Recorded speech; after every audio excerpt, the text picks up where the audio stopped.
Welcome to Midnight and Murder, a true crime series for sleeping, where true crime meets calm and mystery meets the mind at rest. Let's go. In the shadows of American history lurk figures whose names have become synonymous with terror, manipulation, and unthinkable acts. Tonight, we journey through the dark corridors of time to explore the minds and methods of some of the most notorious serial killers who have stalked the American landscape.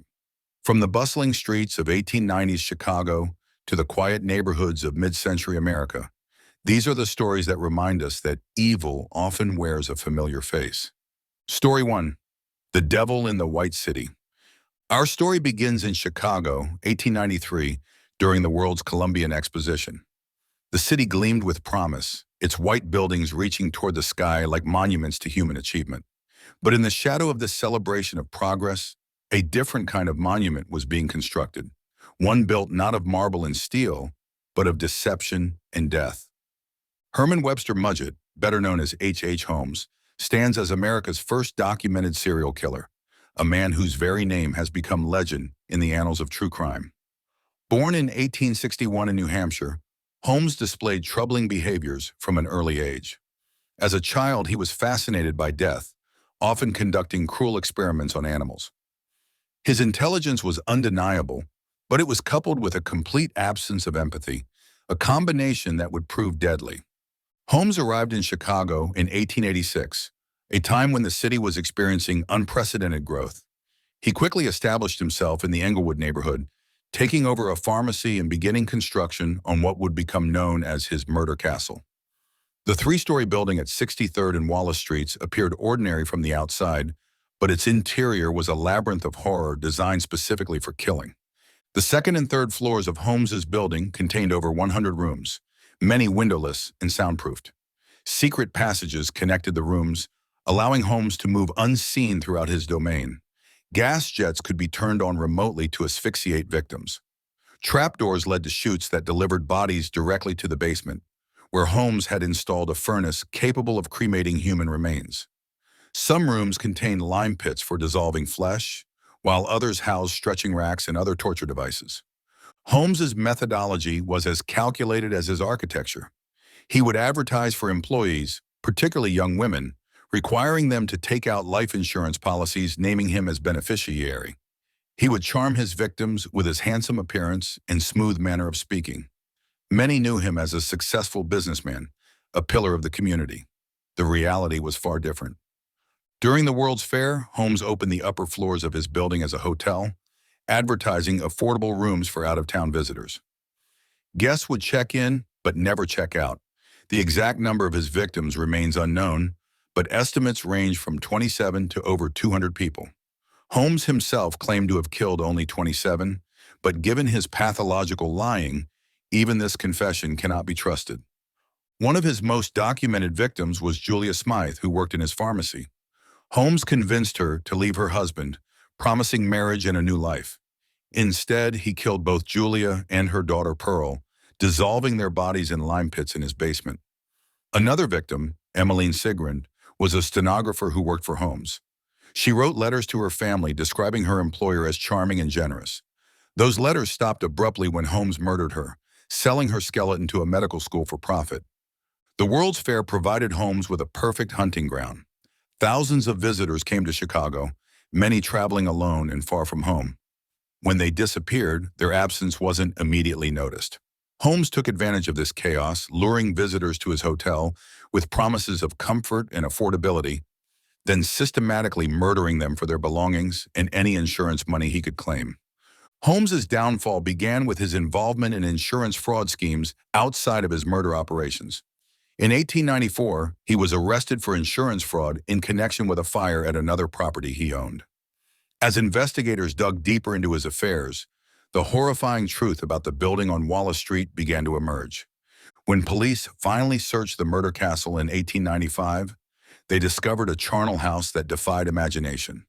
The basement contained human bones, bottles of poison, and surgical instruments.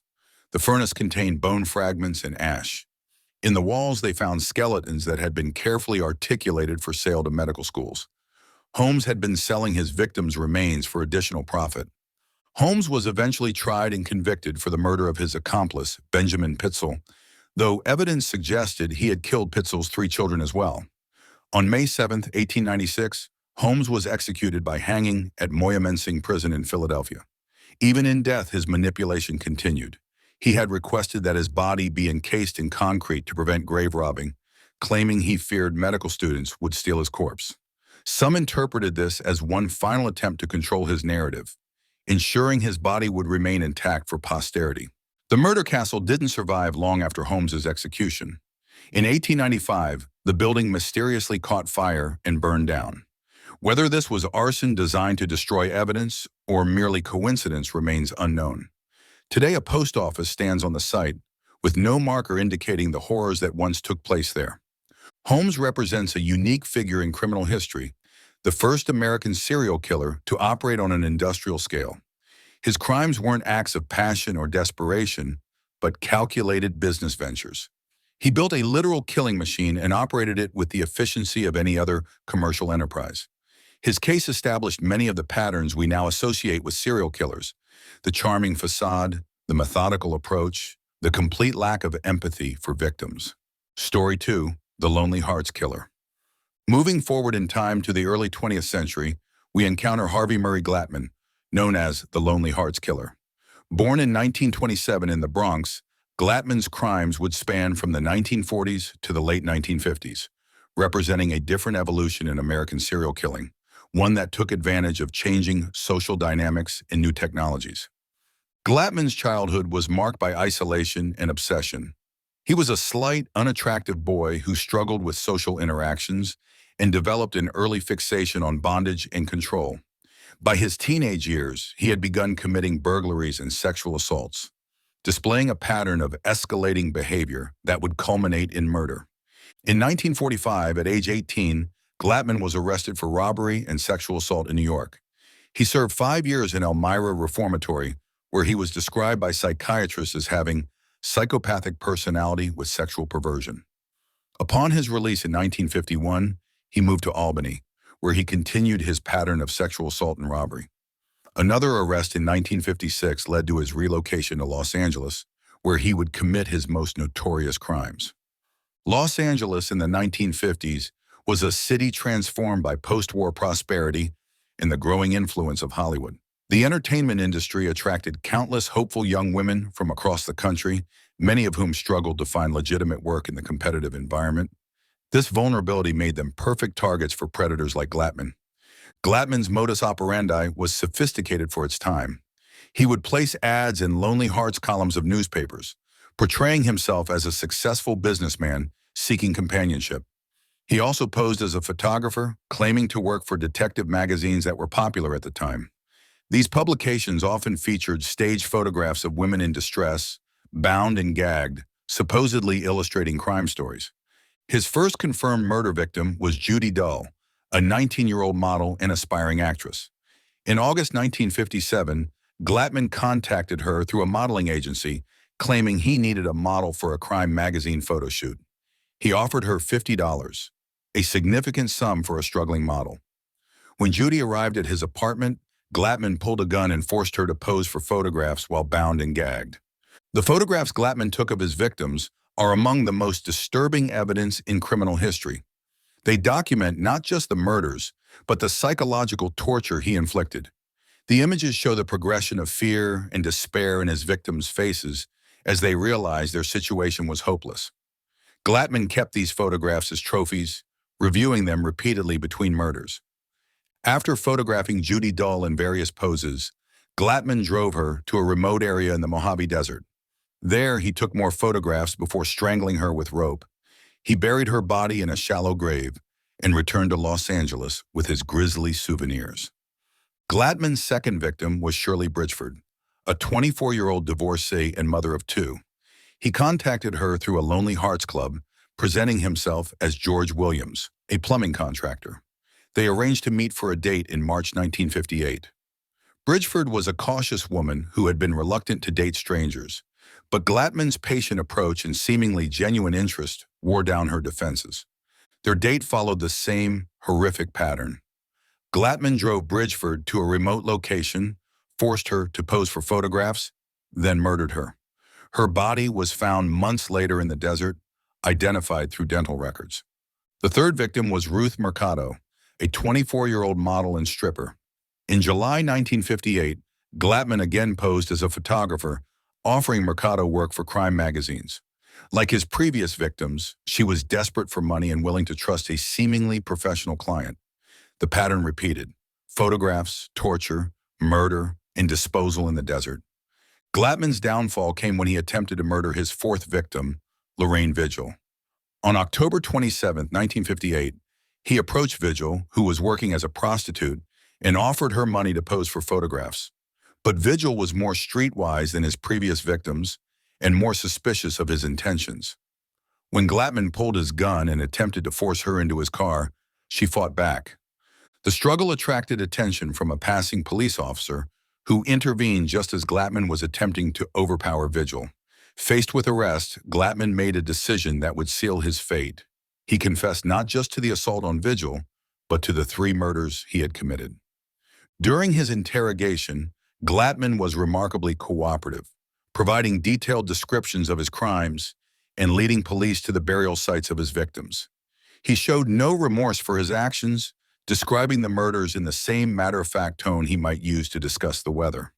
When asked why he killed his victims, he simply stated that he knew they would report him to police if he released them. The photographs found in Glatman's possession provided chilling evidence of his crimes. Police discovered dozens of images showing his victims in various stages of distress and terror.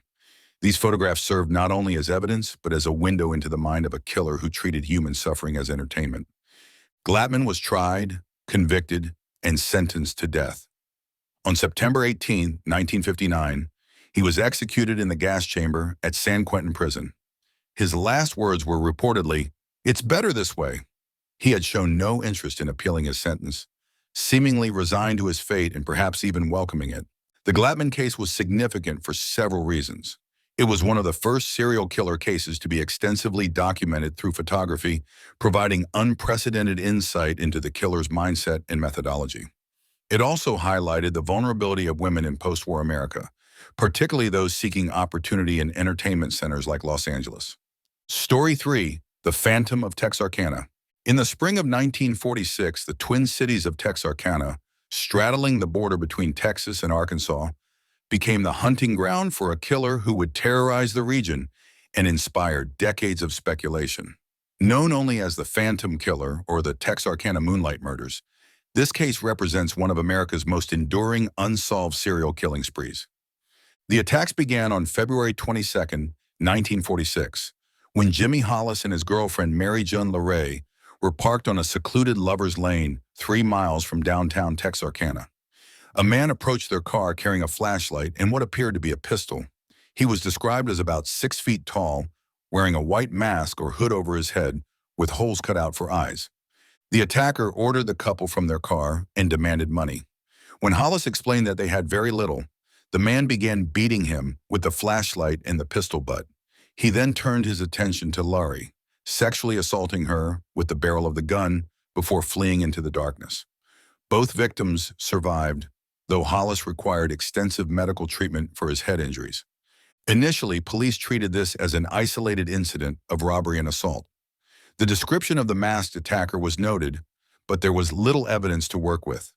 The case might have been filed away and forgotten if not for what happened 3 weeks later. On March 24th, Richard Griffin and Polly Ann Moore, both 19 years old, were found dead in Griffin's 1941 Oldsmobile, parked on a secluded road. Both had been shot in the back of the head with a .32 caliber pistol.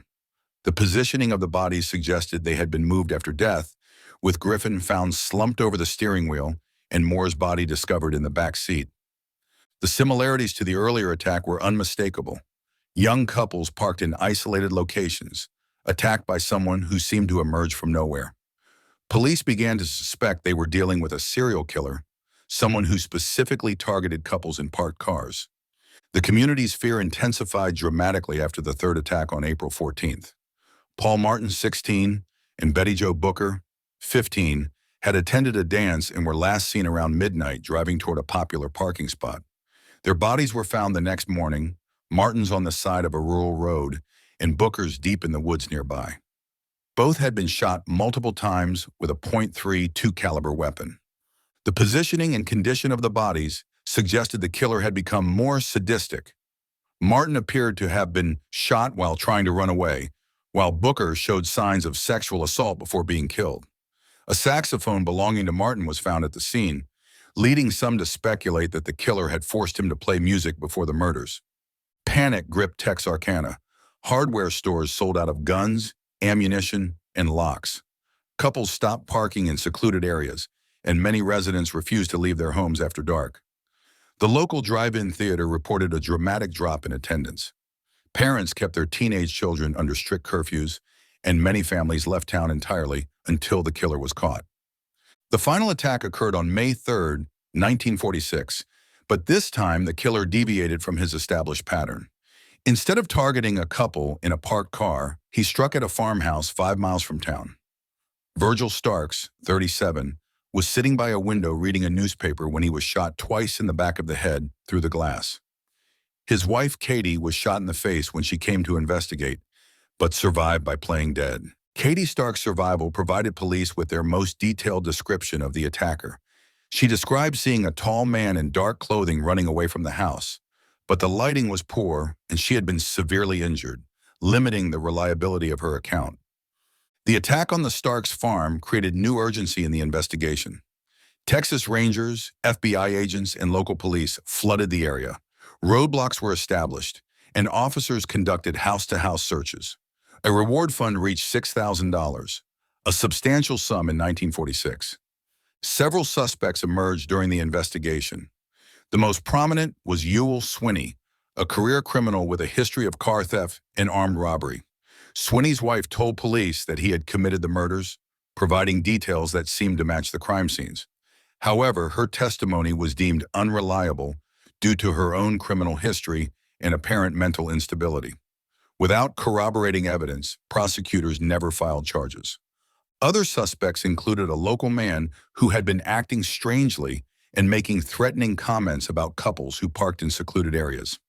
A drifter who had been seen in the area around the time of the murders was also investigated extensively.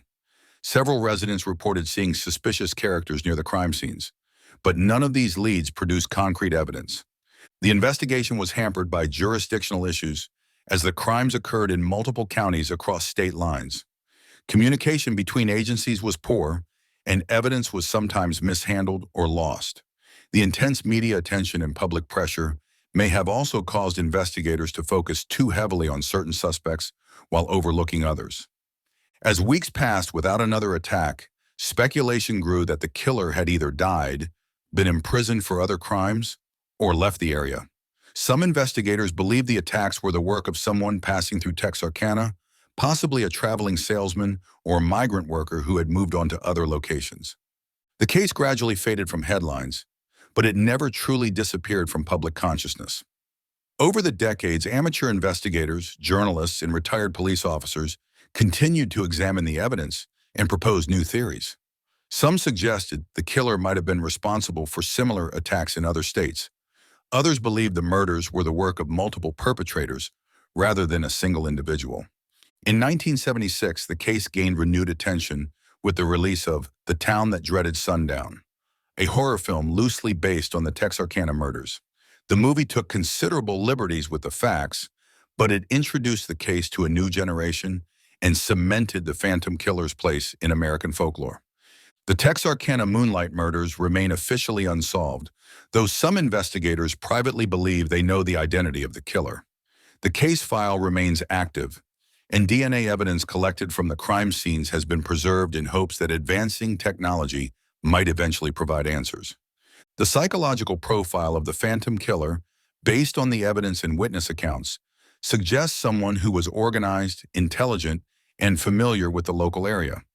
The variety in his attacks, from robbery and assault to execution-style murders to a home invasion, indicates adaptability and escalating violence. The fact that he was never caught, despite intense investigation and public scrutiny, suggests either exceptional luck or sophisticated planning abilities. Story 4.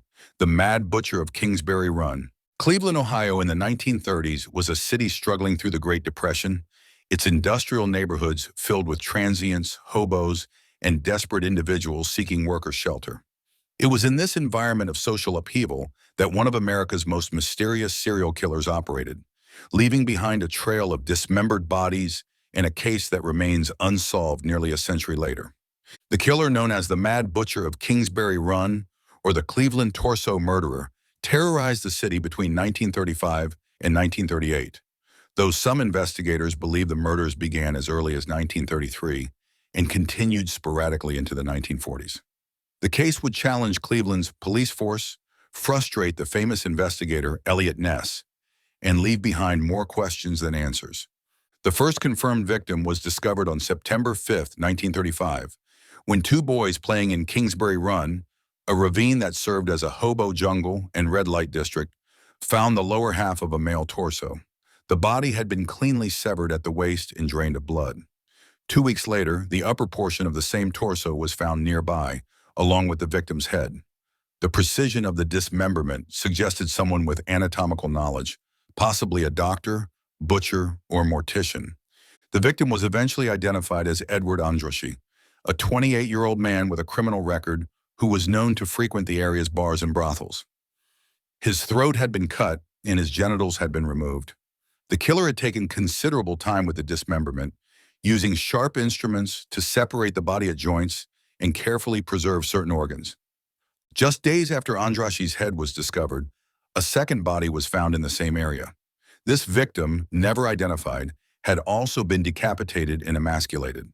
The similarities suggested the work of the same killer, someone who seemed to be perfecting his technique with each murder.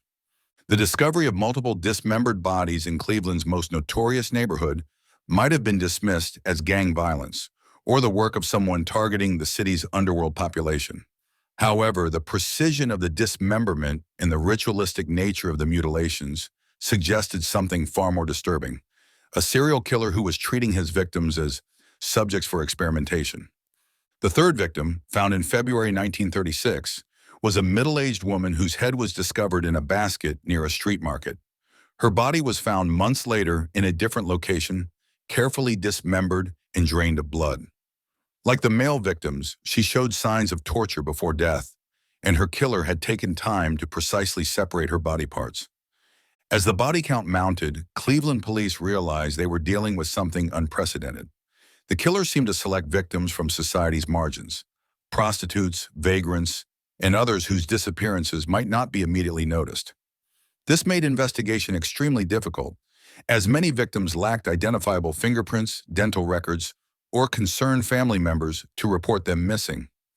The investigation took on new urgency when Elliot Ness, famous for his work against Al Capone in Chicago, was appointed Cleveland's Director of Public Safety in 1935.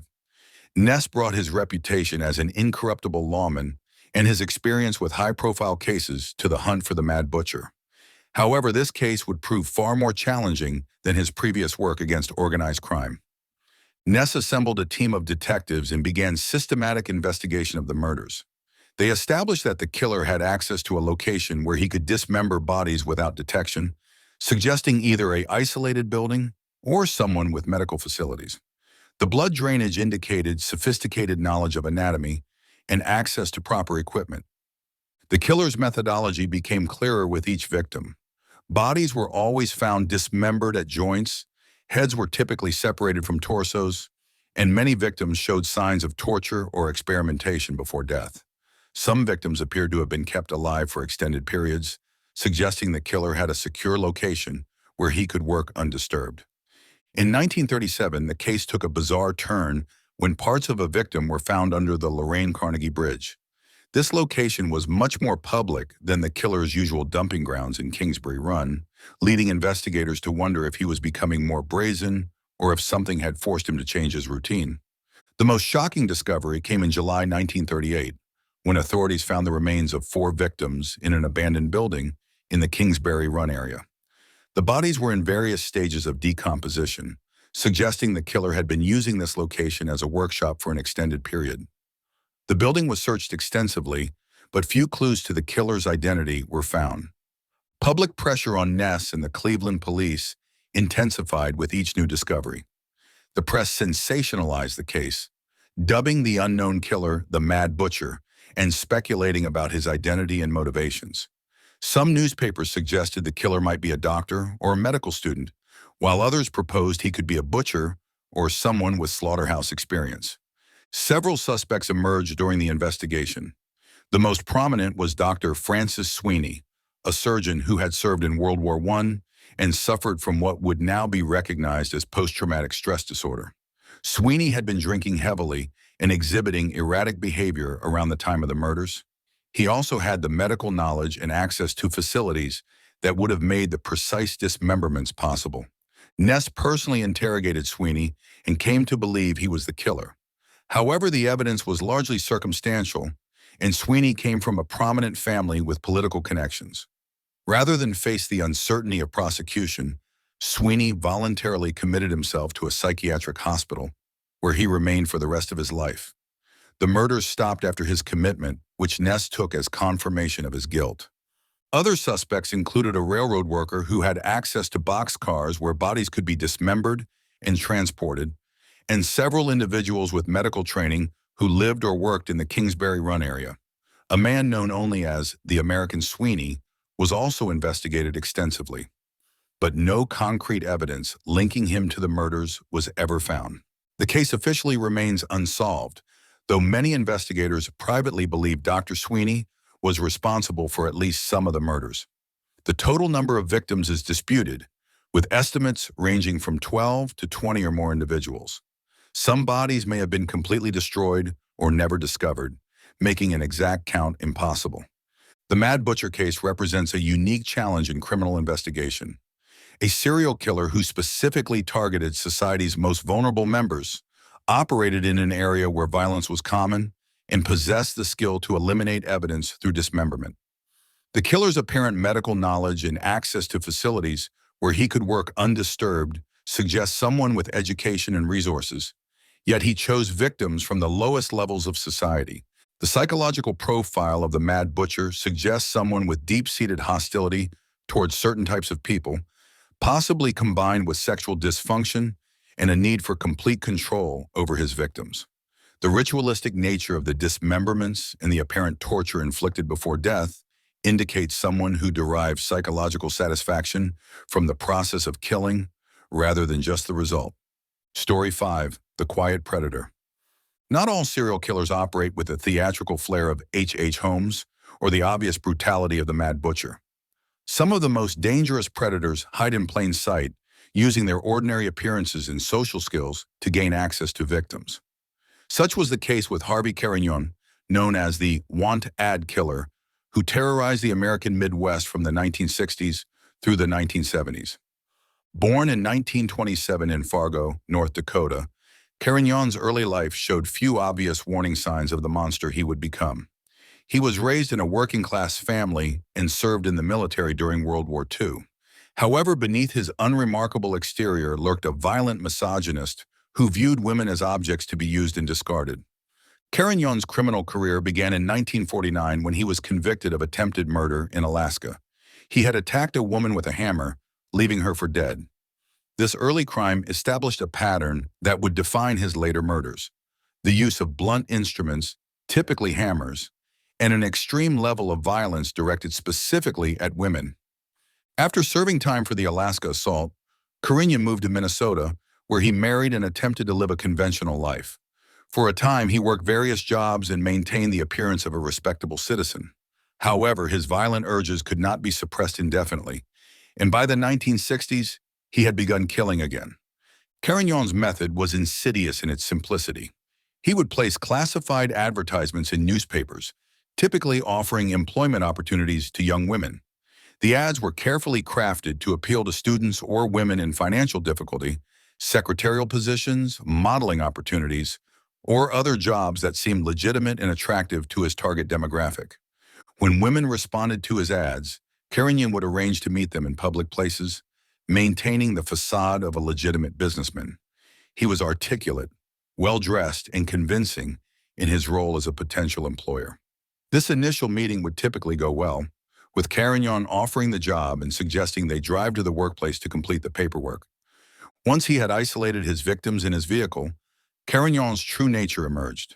He would drive to secluded areas where he would attack his victims with a hammer, often striking them repeatedly in the head.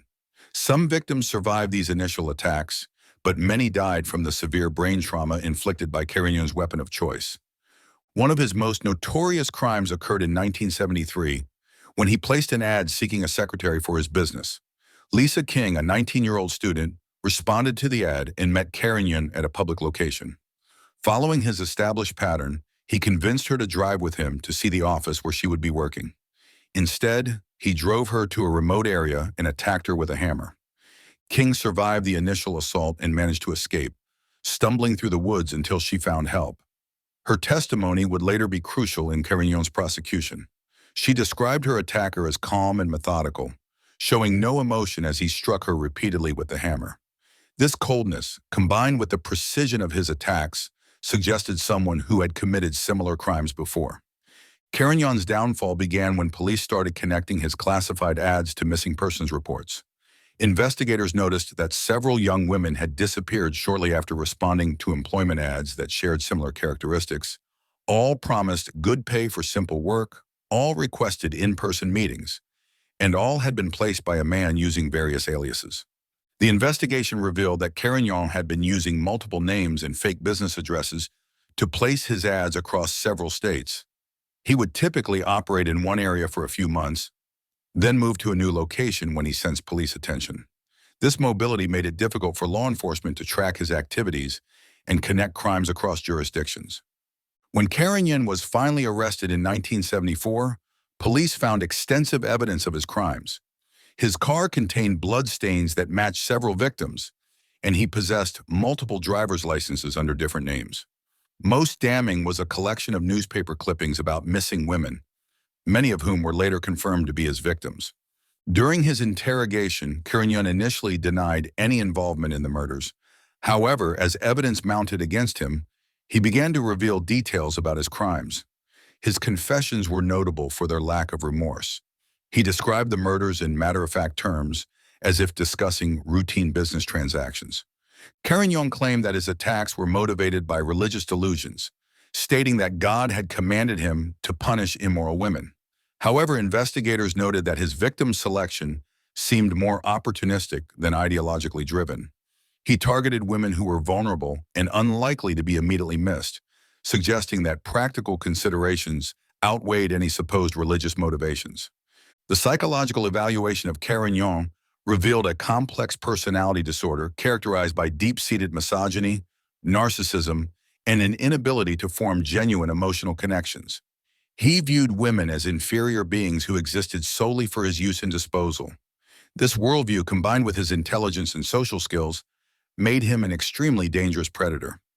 Carignan was ultimately convicted of multiple murders and sentenced to life in prison. He died in custody in 2023, taking with him the secrets of how many victims he had actually claimed. Investigators believe he was responsible for at least 7 murders, but suspect the true number may be much higher. The Carignan case highlighted the vulnerability of young women seeking employment, particularly in an era when classified ads were a primary method of job searching. His crimes led to changes in how newspapers handled employment advertisements and increased awareness among women about the dangers of meeting unknown employers alone.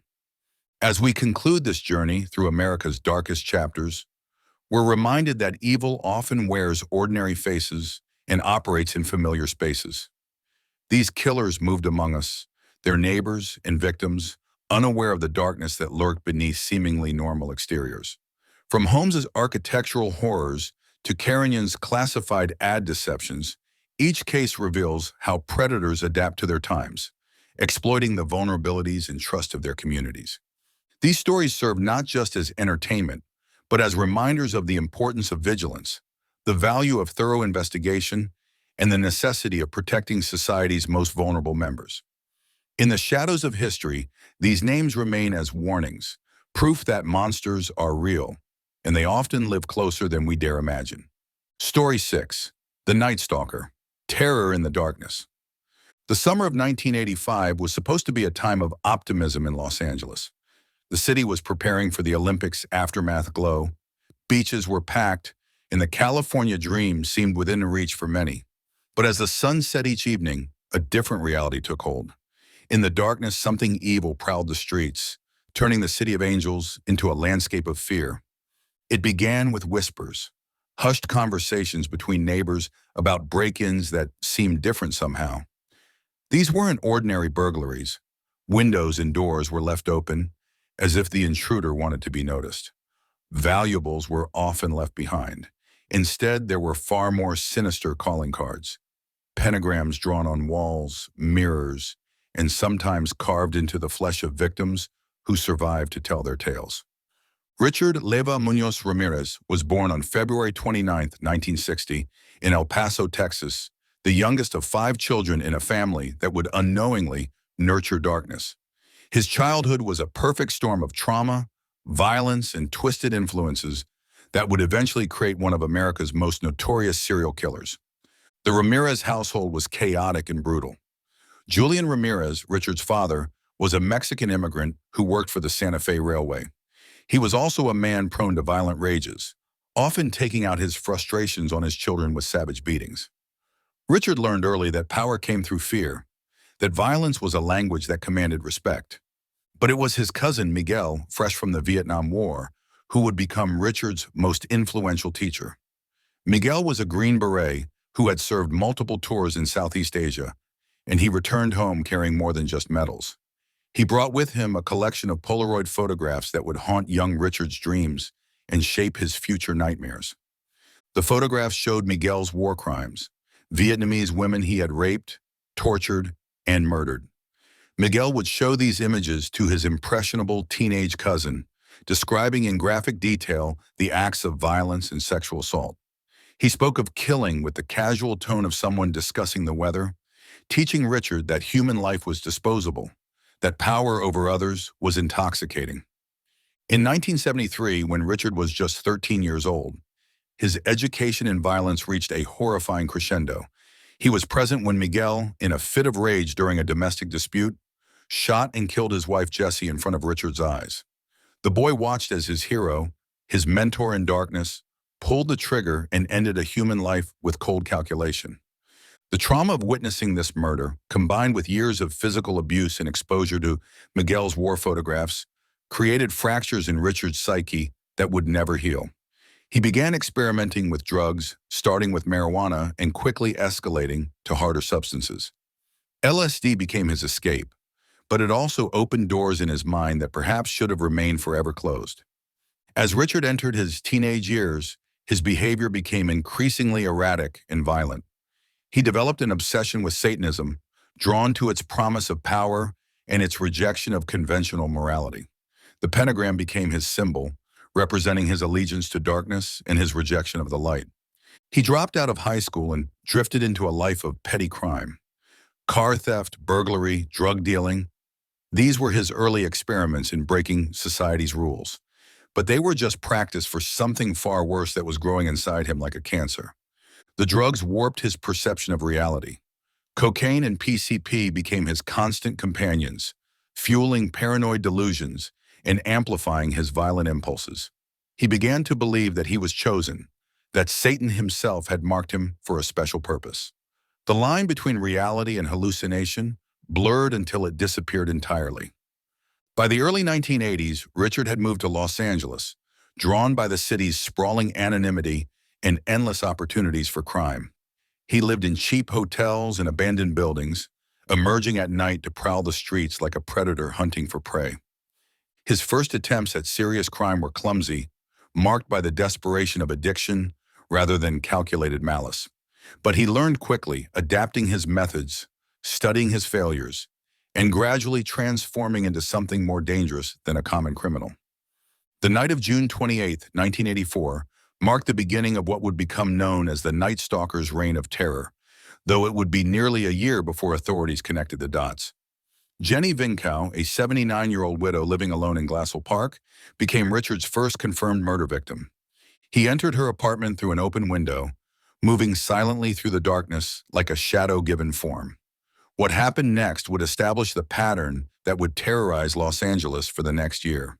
Jenny was sexually assaulted and had her throat slashed so savagely that she was nearly decapitated. But it was the additional details that made this crime particularly disturbing. Richard had ransacked the apartment not for valuables, but seemingly for the pleasure of violation itself. The murder went largely unnoticed by the media and public.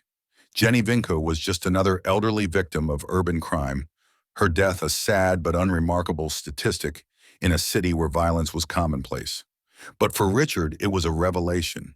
The act of killing, of having complete power over another human being, was more intoxicating than any drug he had ever consumed. He retreated back into the shadows, letting months pass before striking again. But the hunger was growing, and the need for that ultimate power was becoming impossible to ignore. March 1985 marked the beginning of Richard's most active period. On the night of March 17th, he broke into the Monterey Park home of Maria Hernandez in Dale Okazaki. The attack demonstrated his evolving methodology and growing confidence. As Maria returned home from work, she encountered Richard in her garage. The yellow headlights of her car illuminated his face, a thin, gaunt visage with wild black hair and eyes that seemed to reflect light like an animal's. He raised a .22 caliber revolver and pulled the trigger. The bullet struck her in the face, but miraculously her keys deflected the shot, saving her life. She fell to the ground, playing dead as Richard stepped over her body and entered the house.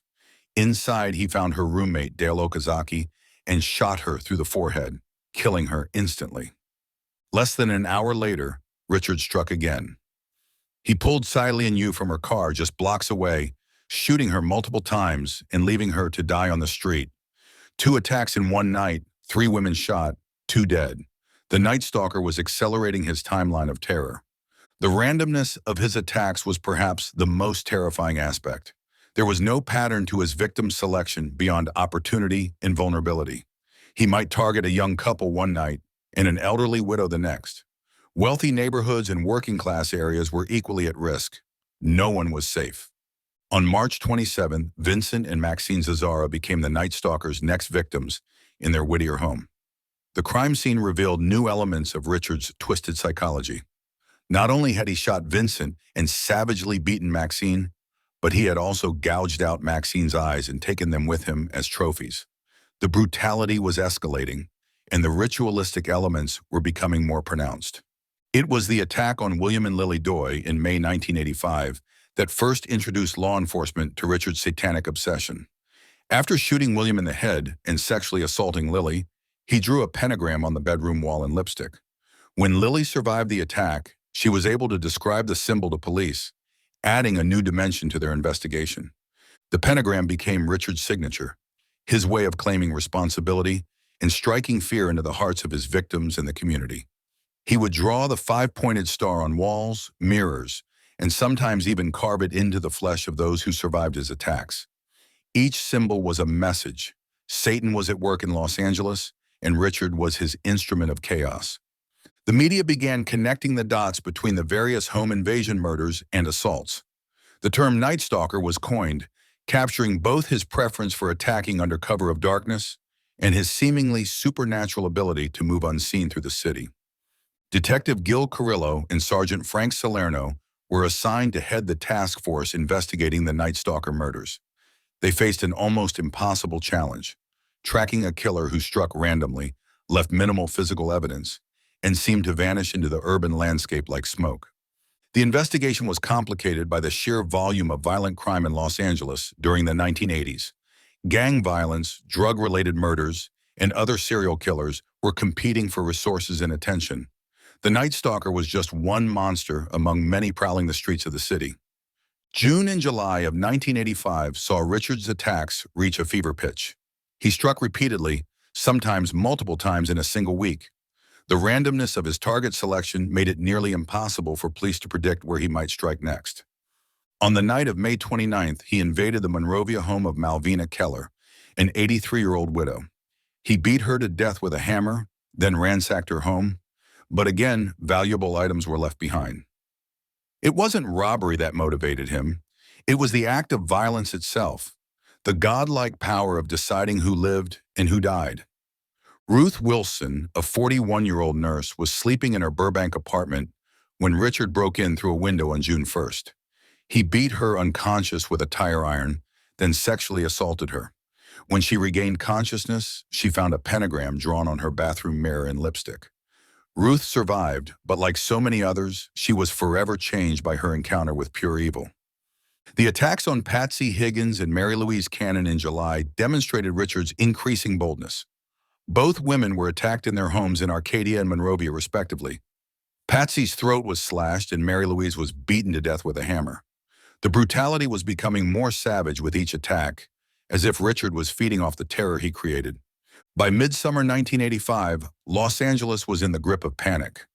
Hardware stores sold out of locks, alarm systems, and security devices. Gun shops reported record sales as residents armed themselves against an enemy that could strike anywhere, anytime. The Night Stalker's attacks weren't confined to any particular neighborhood or demographic. He struck in affluent areas like San Marino and working-class communities like East LA. His victims ranged from teenagers to octogenarians, from single women to entire families. The media coverage was intense but also problematic. While it helped spread awareness and potentially save lives by encouraging people to take precautions, it also fed Richard's ego. He was becoming famous, achieving the kind of notoriety that his damaged psyche craved. Police received thousands of tips, but most led nowhere. Richard was like a ghost, appearing long enough to commit his crimes, then vanishing back into the urban maze. He had no fixed address, no regular haunts, no discernible pattern beyond his preference for darkness and violence. The investigation expanded to include dozens of detectives and eventually FBI profilers. They developed a psychological profile of the killer, a white or Hispanic male in his 20s or 30s, probably with a history of burglary and drug use, likely living alone and possibly homeless or transient. The profile was accurate in most respects, but it still left investigators with hundreds of thousands of potential suspects in the greater Los Angeles area. Finding one man among millions seemed like an impossible task. The break in the case came not from traditional detective work, but from an unlikely source, a 13-year-old boy with a keen eye for detail. On August 24, 1985, Richard attempted to steal a car in the East LA neighborhood of Boyle Heights. The car belonged to Faustino Pinion, and his son James witnessed the attempted theft. When Richard couldn't start the car, he abandoned it and fled on foot. But James had memorized the license plate number of a different car that Richard had arrived in. The plate number led police to a 1976 orange Toyota station wagon that had been stolen in Chinatown. The car was processed for fingerprints, and investigators found a clear print on the rearview mirror. The print was run through the California Department of Justice database, and on August 31, 1985, they got a hit. Richard Leyva Munoz Ramirez, age 25, with a criminal history of burglary and drug offenses. For the first time in over a year of investigation, the Night Stalker had a name and a face. With Richard's identity confirmed, police launched a massive manhunt. His photograph was distributed to every law enforcement agency in California, and a $1 million reward was offered for information leading to his capture. The media blitz was unprecedented. Richard's mugshot appeared on the front page of every major newspaper in Los Angeles, and his face was broadcast on television news programs around the clock. The entire city was looking for the Night Stalker. But Richard was already aware that his identity had been discovered. He had been staying in a cheap hotel in downtown Los Angeles when he saw his face on the front page of a newspaper. He immediately fled, stealing a car and driving toward the Mexican border. His plan was to cross into Mexico and disappear into the vast anonymity of a country he knew well from childhood visits to relatives. But fate intervened in the form of mechanical failure. The stolen car broke down just miles from the border, leaving Richard stranded and desperate. He attempted to steal another vehicle, but the owner fought back. A struggle ensued and Richard was forced to flee on foot into the desert heat of Southern California.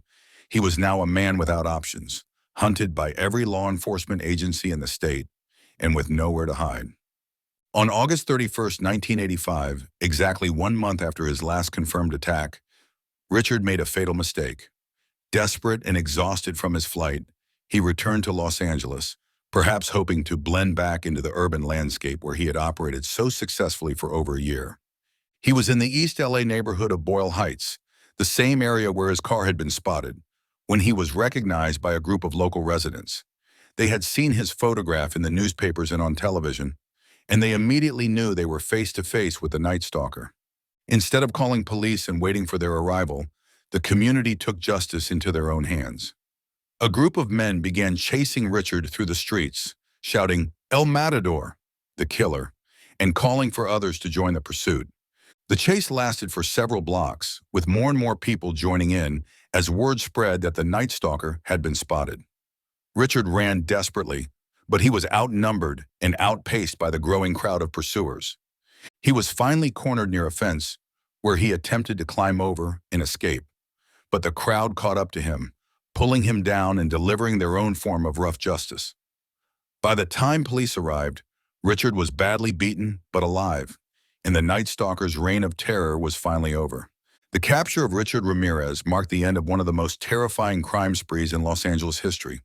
In the span of just over a year, he had killed at least 13 people, attempted to murder 5 others, sexually assaulted 11 victims, and burglarized dozens of homes. His trial began in 1988 and lasted 4 years, making it one of the longest criminal trials in California history. Richard showed no remorse for his crimes, often displaying pentagram symbols drawn on his palm and making satanic gestures toward the families of his victims. The evidence against him was overwhelming. In addition to the fingerprint evidence that led to his identification, survivors had identified him in lineups, and ballistics evidence connected him to multiple crime scenes. On November 7, 1989, Richard was convicted on 13 counts of murder, 5 counts of attempted murder, 11 counts of sexual assault, and 14 counts of burglary. The jury recommended the death penalty, and he was sentenced to death in California's gas chamber. During the penalty phase of his trial, Richard addressed the court with words that chilled everyone present. "You don't understand me. You are not expected to. You are not capable of it. I am beyond your experience. I am beyond good and evil. I will be avenged. Lucifer dwells within us all." Richard Ramirez died of complications related to B-cell lymphoma on June 7, 2013, while on death row at San Quentin State Prison. He was 53 years old and had spent nearly 24 years awaiting execution. His death brought closure to many of his surviving victims and the families of those he murdered. But the scars he left on Los Angeles remain. The Night Stalker case changed how people thought about home security and personal safety. It demonstrated that evil could strike anywhere, anytime without warning or reason. The investigation into his crimes also revealed disturbing truths about the factors that create monsters. Richard's childhood trauma, exposure to violence, drug abuse, and mental illness combined to create a perfect storm of evil. His case became a study in how society's failures can manifest in the most terrible ways. For the detectives who worked the case, capturing the Night Stalker was both a professional triumph and a personal ordeal. They had stared into the abyss of human evil and somehow maintained their sanity and their faith in justice. The survivors of Richard's attacks showed remarkable courage in testifying against him and rebuilding their lives. Their resilience in the face of unimaginable trauma stands as a testament to the human spirit's ability to endure and overcome even the darkest experiences. Today, the Night Stalker case remains one of the most studied and infamous serial killer cases in American criminal history. It serves as a reminder that monsters are real, that they walk among us, and that only through vigilance, courage, and community can we hope to stop them before they claim more innocent lives. The streets of Los Angeles are safer now, but the memory of those terrifying summer nights in 1985 lives on. In the darkness, when shadows seemed to move of their own accord and every sound could be a threat, the ghost of the Night Stalker still haunts the city he once terrorized. The pentagram, his symbol of evil and chaos, has faded from walls and mirrors, but the lessons of his crimes remain etched in the collective memory of a city that learned the hard way that nightmares can come true, and that sometimes the monster under the bed is very, very real. Story 7, America's most prolific killer. In the quiet hum of a Texas prison cell, an elderly man sits hunched over a piece of paper, his weathered hands moving with surprising grace as he sketches. The image taking shape is that of a young woman, soft features, kind eyes, perhaps in her 20s. To an observer, it might seem like an artist capturing beauty from memory. But this is no ordinary artist, and these are no ordinary memories. This is Samuel Little, and he is drawing the face of one of his victims. By the time authorities began to truly understand the scope of Samuel Little's crimes, he had become something unprecedented in American criminal history, the most prolific serial killer the nation has ever known. The FBI would eventually confirm 60 of his claimed 93 murders, spanning nearly 4 decades and stretching across the entire United States. But Samuel Little's story is more than just numbers. It's a chilling reminder of how society's most vulnerable can disappear without a trace, and how a predator can hide in plain sight for generations.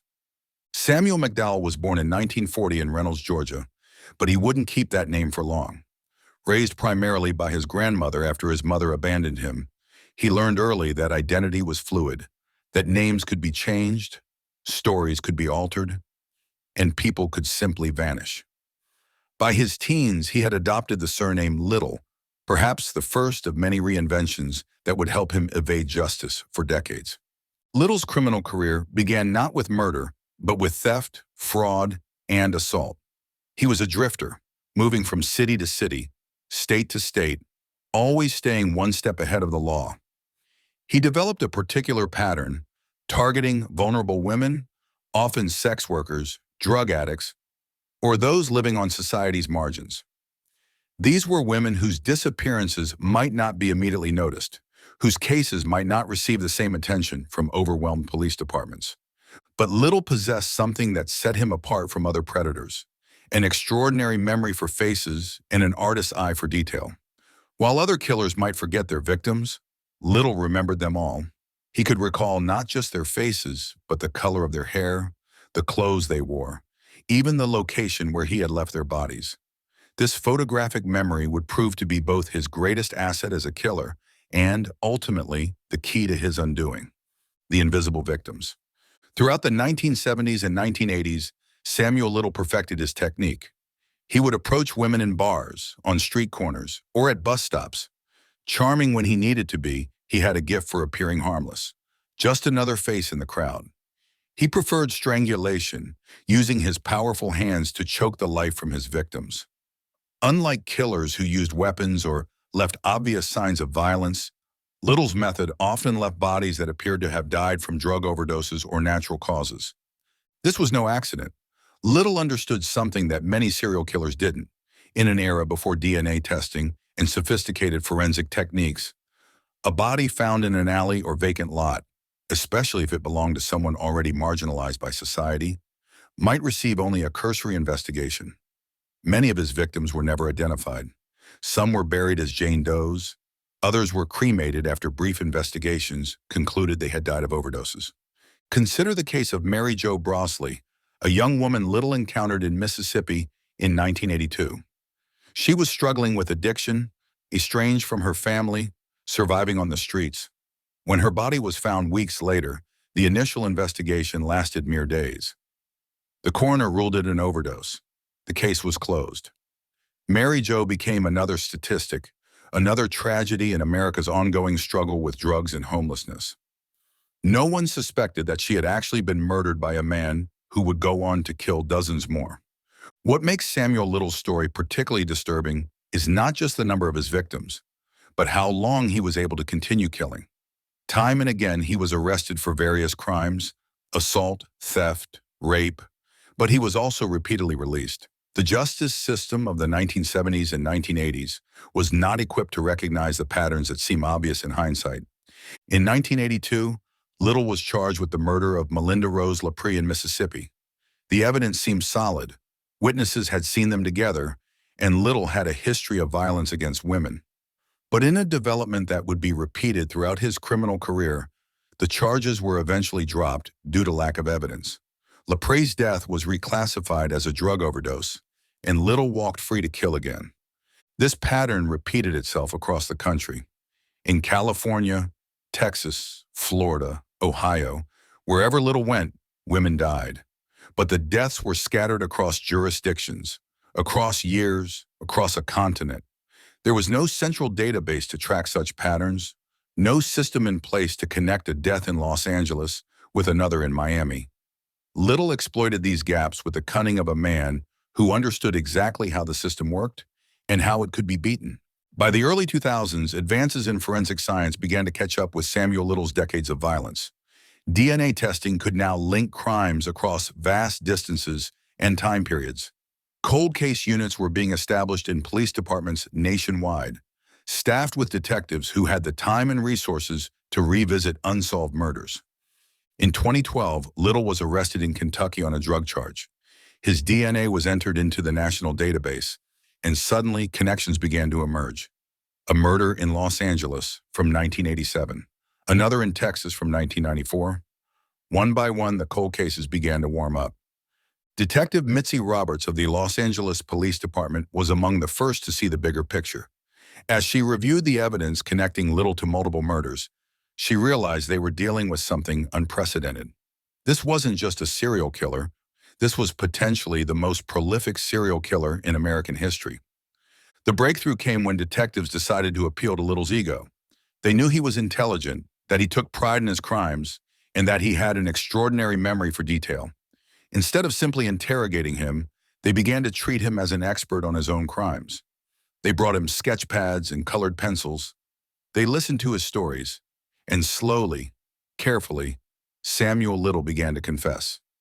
What emerged from those confession sessions was both horrifying and fascinating. Little didn't just remember his victims. He remembered them with the clarity of an artist studying a portrait. He could describe in minute detail the color of a woman's lipstick, the pattern on her dress, the way her hair fell across her shoulders in her final moments. More importantly, he could draw them. The sketches that Little produced were hauntingly beautiful and deeply disturbing. Rendered in colored pencil with surprising skill, they showed young women in their prime, smiling, vibrant, alive. These weren't the faces of victims as they appeared in death, but as they had lived. It was as if Little had been collecting these women not just as victims, but as subjects for some twisted gallery of the dead. Each sketch came with a story. Little would describe where he had met the woman, what she had been wearing, how he had convinced her to come with him. He spoke of these encounters with a detached professionalism, as if discussing technique with a fellow artist. There was no remorse in his voice, no acknowledgement of the humanity he had destroyed. To Samuel Little, these women existed primarily as memories, as faces in his private collection of the dead. As news of Little's confession spread throughout law enforcement, departments across the country began reviewing their cold cases with new eyes. A body found in Florida in 1984. Another discovered in Ohio in 1991. Cases that had been gathering dust for decades suddenly became active investigations again. The Ector County Sheriff's Office in Texas was among the first to make a connection. They had been puzzling over the 1994 murder of Denise Christie brothers, a case that had gone cold almost immediately. When they saw Little's confession and his sketch of a young woman with distinctive features, they knew they had found their killer. After 24 years, Denise's family finally had answers. Similar scenes played out across the nation. In Cincinnati, Detective Dawn Manson had been working on the case of Mary Jo Payton, murdered in 1996. The case had haunted her for years. A young mother found dead under suspicious circumstances, with no clear suspects or motive. When Little's sketch emerged showing a woman matching Payton's description, and when he described details about the crime scene that had never been made public, Manson knew she had found her answer. But for every case that was solved, there were others that remained mysteries. Little claimed to have killed women whose bodies were never found, in locations so remote or circumstances so chaotic that recovery was impossible. Some of his victims had been thrown into rivers or buried in unmarked graves in the desert. Others had been left in areas that were later developed, their remains lost beneath shopping centers and housing developments. Perhaps the most tragic aspect of Samuel Little's story is what it reveals about society's treatment of its most vulnerable members. Many of Little's victims were women who had fallen through the cracks, struggling with addiction, homelessness, or mental illness. They were women whose disappearances weren't always reported, whose deaths weren't always investigated with the same vigor as those from more privileged backgrounds. Little understood this dynamic and exploited it ruthlessly. He once told investigators that he specifically targeted women whom he believed wouldn't be missed, women whose deaths wouldn't generate headlines or pressure for thorough investigations. It was a coldly calculating approach that allowed him to kill for nearly 4 decades without being caught. The case of Patricia Parker illustrates this tragedy perfectly. A young African-American woman struggling with addiction in Los Angeles in 1982, Patricia vanished one night after leaving a downtown bar.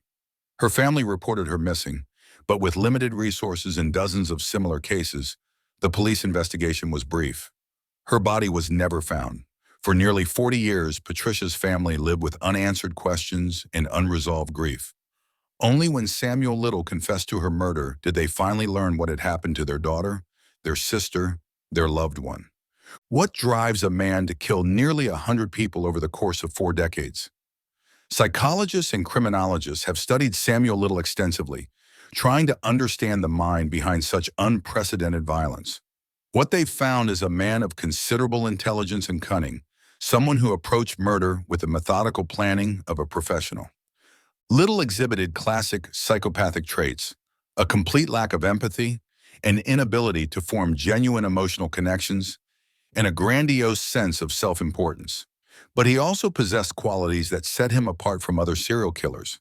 His artistic ability, his extraordinary memory, and his skill at reading people and situations made him uniquely dangerous.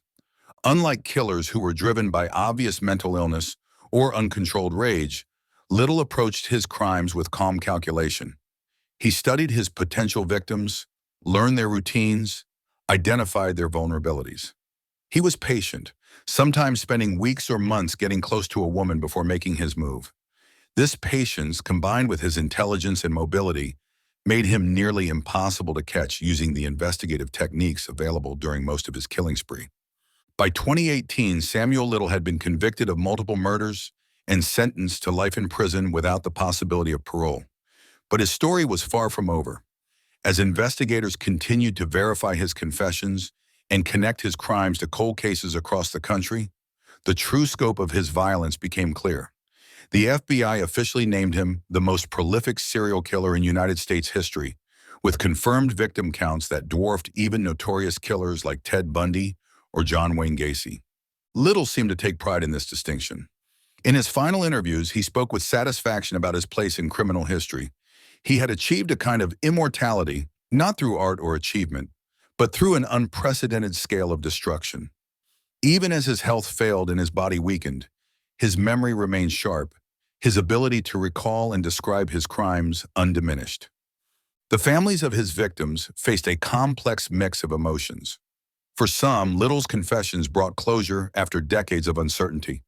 They finally knew what had happened to their loved ones, finally had someone to hold accountable for their loss. But for others, the knowledge was almost harder to bear than the uncertainty had been.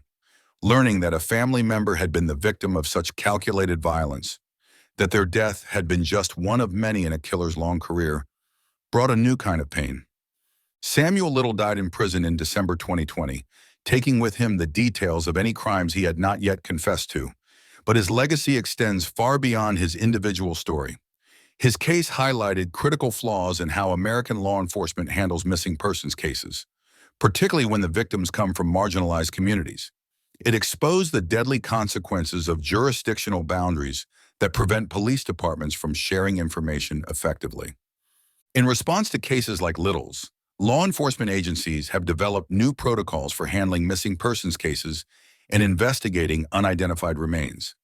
The FBI has expanded its databases and improved communication between departments. Most importantly, there's been a growing recognition that every victim deserves the same level of attention and resources, regardless of their background or circumstances. But perhaps the most important lesson from Samuel Little's story is the reminder that behind every statistic, every cold case file, every unidentified body, there was a person with hopes, dreams, and people who loved them. The women he killed were daughters and mothers, sisters and friends. They were people trying to survive in difficult circumstances, people who deserve protection rather than predation. In his final years, Samuel Little continued to draw. His sketches of victims were used by investigators to identify women who had been nameless for decades. The FBI released many of these drawings to the public, hoping that someone would recognize a face, remember a person who had disappeared long ago. The response was remarkable.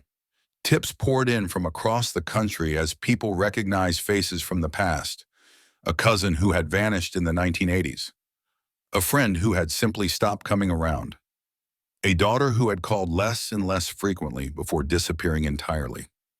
Each identification was a small victory against the anonymity that Samuel Little had counted on, a restoration of identity to women he had tried to reduce to mere memories. These sketches became an inadvertent memorial, a gallery of lives cut short by one man's evil. They serve as a reminder that every person matters, that every life has value, and that even in death, these women retain their dignity and their right to be remembered. The story of Samuel Little is ultimately a story about how a single individual can exploit society's blind spots to commit unthinkable crimes. But it's also a story about the power of persistence, the importance of never giving up on the forgotten, and the ultimate triumph of truth over deception. In the end, the man who thought he could kill with impunity, who believed he could make people disappear without consequence, discovered that memory, both his own extraordinary recall and society's collective determination to remember, would be his undoing. As we close this dark chapter in American criminal history, we're left with important questions about justice, memory, and responsibility. How do we protect the most vulnerable members of our society? How do we ensure that every person who goes missing receives the attention they deserve? And how do we honor the memory of those who were lost to such senseless violence? The answers to these questions may help prevent future tragedies and ensure that the legacy of Samuel Little's victims is not their victimization, but their role in making our society more just, more vigilant, and more compassionate toward those who need protection most. Story 8, The Toolbox Killer, Instruments of Terror.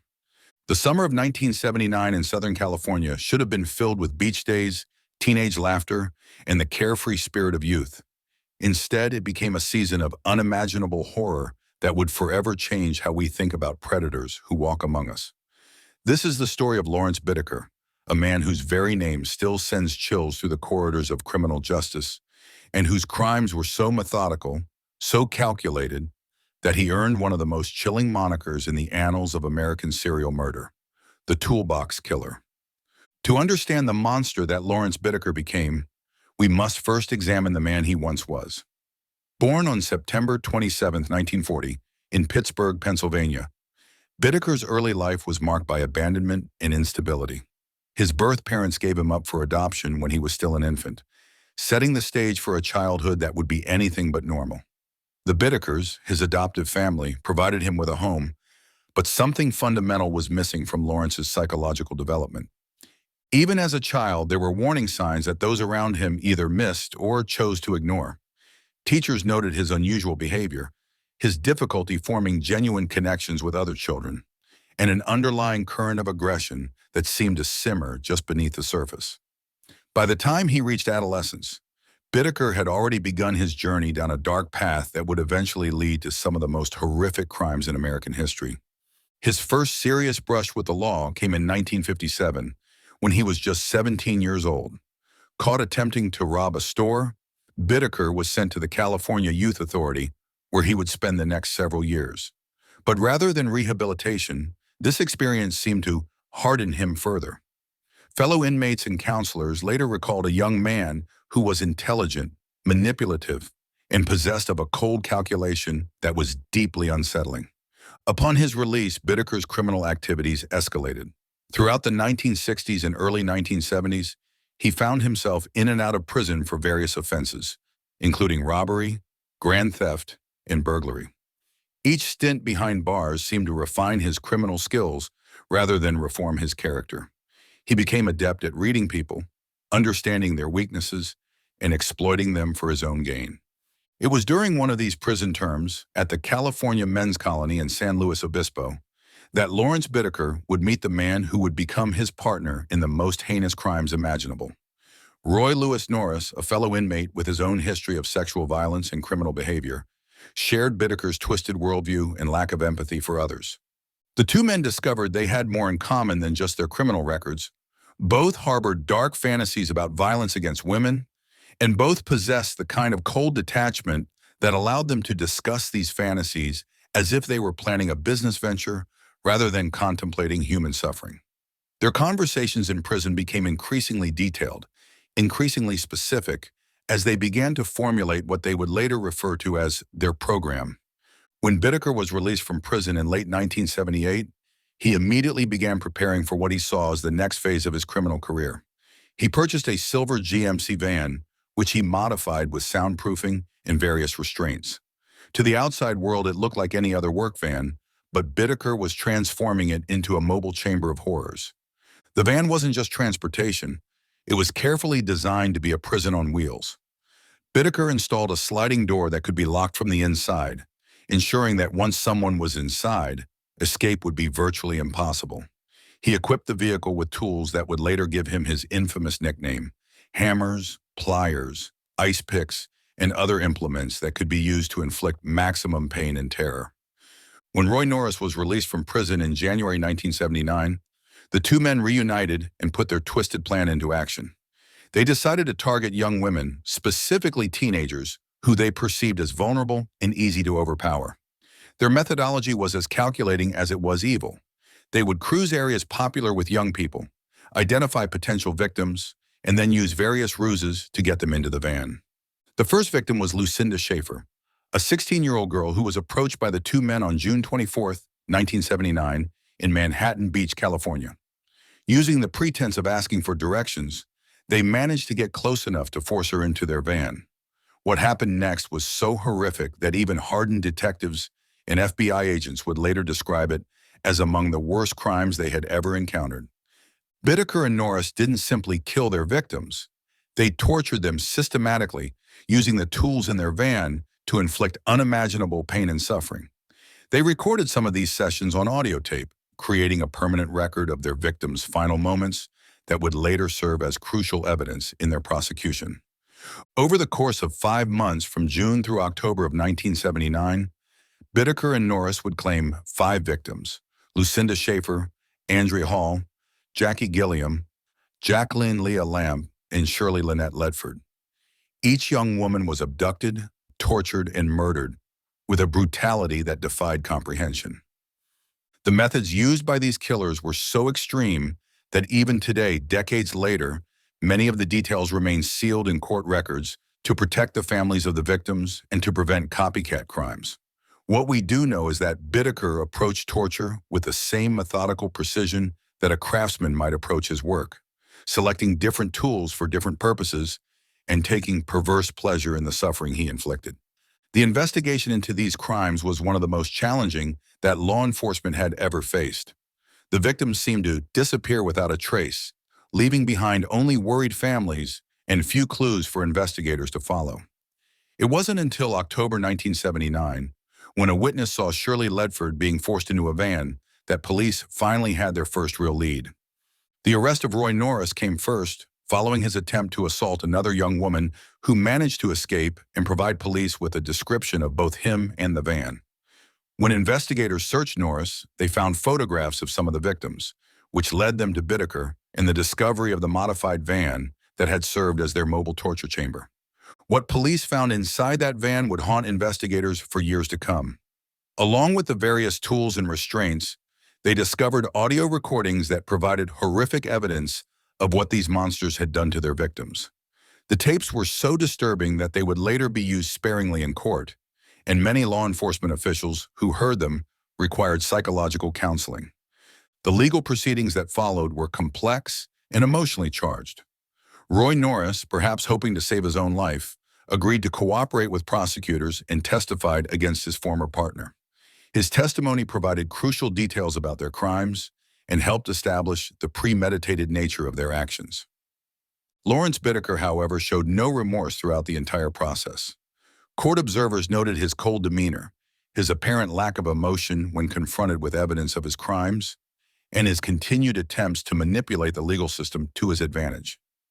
Even when faced with overwhelming evidence, including his own voice on the torture tapes, Bittaker maintained an attitude of defiance. The trial revealed the full scope of their crimes and the methodical way in which they had planned and executed them. Prosecutors presented evidence showing that this wasn't a case of impulsive violence, but rather a carefully orchestrated campaign of terror that had been planned while both men were still in prison. In 1981, Lawrence Bittaker was convicted on multiple counts of murder and sentenced to death. Roy Norris, in exchange for his cooperation, received a sentence of life in prison without the possibility of parole. The verdicts brought some measure of justice for the families of the victims, but could never truly compensate for the loss and trauma they had endured. The case of the Toolbox Killer had far-reaching implications beyond just the courtroom. It led to changes in how law enforcement investigates serial crimes, improvements in victim identification procedures, and new protocols for handling evidence in cases involving extreme violence. The audio recordings in particular became a subject of ongoing legal and ethical debate about their use in court proceedings. For the families of the victims, the pain never truly ended. Lucinda Schaefer's parents became advocates for victims' rights, working to ensure that the voices of those who could no longer speak for themselves would not be forgotten. The parents of Andrea Hall, Jackie Gilliam, Jacqueline Lamp, and Shirley Ledford also found ways to honor their daughter's memories while working to prevent similar tragedies. The psychological profile that emerged from this case has been studied extensively by criminal psychologists and FBI profilers. Bittaker represented a particular type of serial killer, highly intelligent, methodical, and completely lacking in empathy or remorse. His ability to plan his crimes so carefully while maintaining a facade of normalcy made him particularly dangerous. What made the Toolbox Killer case even more chilling was the partnership aspect. Two individuals with similar psychological profiles had found each other and amplified each other's violent tendencies. Their collaboration allowed them to commit crimes that might have been beyond the capability of either man acting alone. Lawrence Bittaker spent decades on death row at San Quentin State Prison, filing numerous appeals and legal motions in an attempt to overturn his conviction. Throughout this time, he continued to show no genuine remorse for his crimes, instead focusing his energy on trying to escape the consequences of his actions. In December 2019, nearly 40 years after his conviction, Lawrence Bittaker died of natural causes while still on death row. His death brought a sense of closure to some, though for the families of his victims, the wounds he inflicted would never fully heal. The legacy of the Toolbox Killer case extends beyond the immediate horror of the crimes themselves. It serves as a stark reminder of the capacity for evil that exists in some individuals, and the importance of remaining vigilant against those who would prey upon the innocent. The case also highlights the dedication of law enforcement professionals who work tirelessly to bring such monsters to justice, often at great personal cost to their own psychological well-being. For true crime enthusiasts and criminal justice professionals alike, the Toolbox Killer case remains one of the most studied and discussed in American history. It represents everything that is terrifying about serial murder: the careful planning, the complete disregard for human life, and the satisfaction that the killers derived from their victims' suffering. The tools that gave Bittaker his nickname were not just instruments of torture. They were symbols of a methodical approach to evil that set this case apart from many others. While other serial killers might act on impulse or in moments of rage, Bittaker and Norris approached their crimes with the same precision that a surgeon might approach an operation, except their goal was not to heal, but to harm. The victims of the Toolbox Killer were not just statistics or case numbers. They were young women with hopes, dreams, and futures that were brutally cut short. Lucinda Schaefer was an aspiring actress. Andrea Hall was a talented student. Jackie Gilliam and Jacqueline Lamp were best friends enjoying their youth. Shirley Ledford was just beginning to discover her place in the world. Each of them deserved to live, to love, to contribute to society in their own unique ways.